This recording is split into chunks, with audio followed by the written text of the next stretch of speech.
बिस्मिल्लाहिर्रहमानिर्रहीम। Dear first year students, chapter number 3 हम short questions के पॉइंट ऑफ व्यू से तैयार कर रहे हैं और आज हम बात करते हैं इनहिबिटर्स और इसकी टाइप्स पर। तो सबसे पहले हम डिफाइन करते हैं what are the inhibitors. Inhibitors are all the substances or chemical substances or compounds that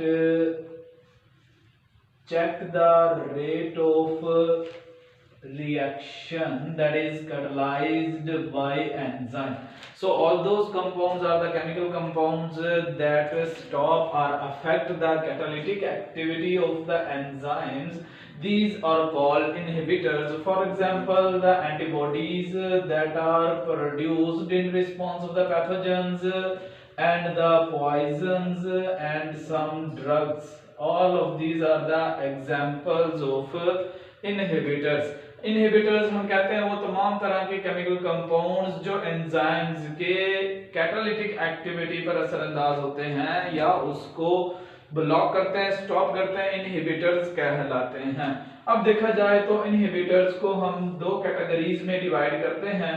one is the reversible inhibitors and second one is the irreversible inhibitors. तो सबसे पहले अगर हम बात करें what are the reversible inhibitors, हम कहते हैं these are the inhibitors that temporarily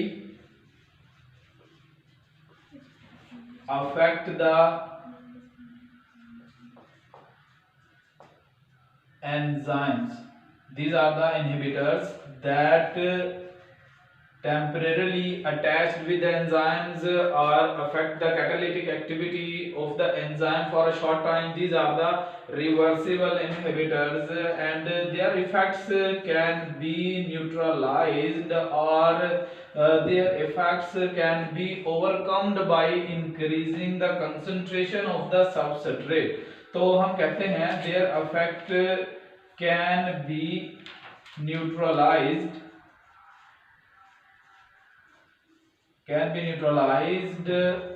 by increasing concentration of substrate। यानी अगर हम सबस्ट्रेट्स की अमाउंट को बढ़ा दें तो ऐसी सूरत में हम देखते हैं कि एंजाइम्स का अपने सबस्ट्रेट के साथ बॉन्ड बनने के चांसेस बढ़ जाएंगे। अब देखिए फॉर एग्जांपल ये हमारे पास एंजाइम्स हैं और यहाँ पर कोई इनहिबिटर्स हैं और अगर हम इनहिबिटर्स की जगह पर अपने जो सबस्ट्रेट्स हैं इन सबस्ट्रेट्स की अमाउंट को इसकी कंसंट्रेशन को ज्यादा कर देंगे तो ऐसी सूरत में हम देखते हैं कि ये इनहिबिटर का एंजाइम के साथ इनहिबिटर एंजाइम कॉम्प्लेक्स बनने का चांस रिड्यूस हो जाता है। यानी हम यहाँ पर देखते हैं कि ये एंजाइम इनहिबिटर की कंसंट्रेशन लेस कर दी जाती है और सबस्ट्रेट की कंसंट्रेशन जो है बढ़ा दी जाती है। तो ऐसी सूरत में हम देखते हैं कि एंजाइम्स अपने सबस्ट्रेट से बाइंड होंगे इनहिबिटर से बाइंड होने की बजाय। तो इस तरह के इनहिबिटर्स को हम कहते हैं these are the reversible inhibitors. और इसी तरह से जो सेकंड कैटेगरी है इसको हम कहते हैं these are the irreversible inhibitors.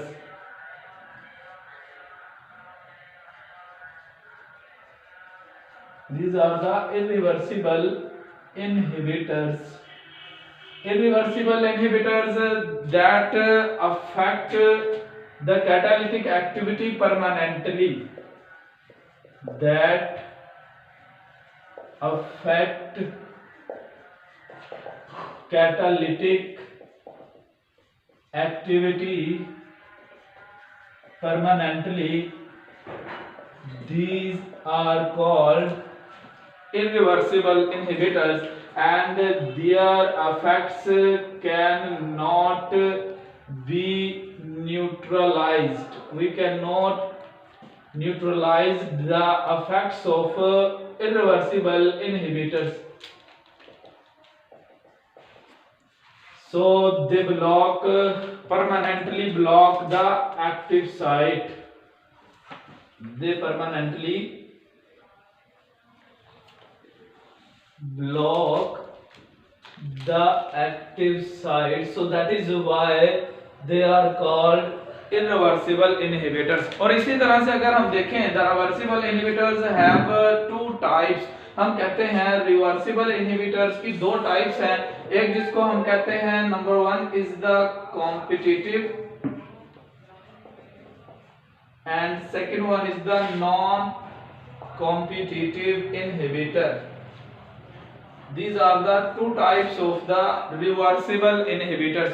Competitive inhibitors are the inhibitors that have structural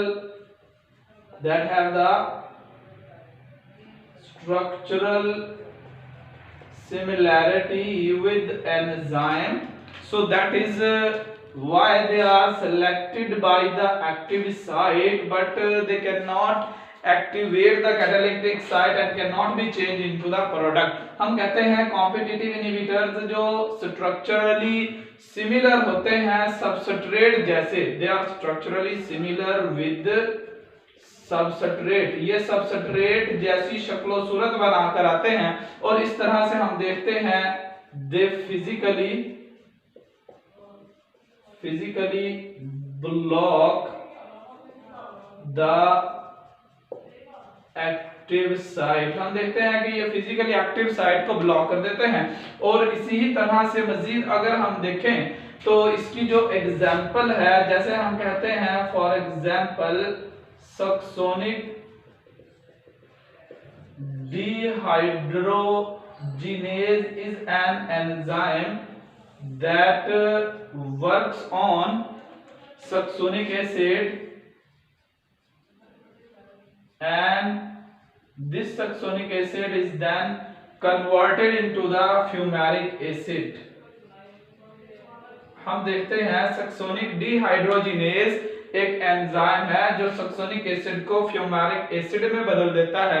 लेकिन अगर हम देखें इस सक्सोनिक एसिड की जगह पर अगर इसका जो कॉम्पिटिटिव इनहिबिटर है जिसको हम कहते हैं it is the malonic acid enter हो जाए तो ऐसी सूरत में हम देखते हैं no reaction is possible because the malonic acid physically blocks the active site of the enzyme। तो इस तरह से हम देखते हैं ऐसी सूरत में रिएक्शन पॉसिबल नहीं होता। जो सेकंड टाइप है इसको हम कहते हैं non competitive inhibitors. These are the inhibitors that attach at a site other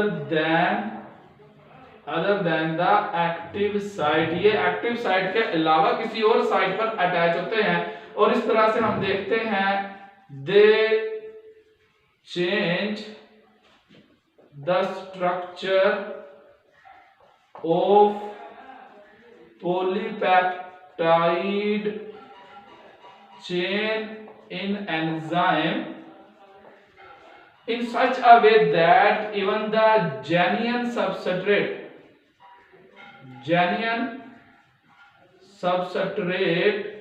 is not able to bind with the enzymes, यानी हम ये देखते हैं कि ये ऐसे रिवर्सिबल इनहिबिटर्स हैं जो कि एंजाइम की पॉलीपेप्टाइड चेन की कन्फर्मेशन को चेंज कर देते हैं और उसके बाद डीअटैच होने के बाद एंजाइम इस काबिल नहीं रहता कि वो अपने असल सबस्ट्रेट को भी प्रोडक्ट में बदल सके।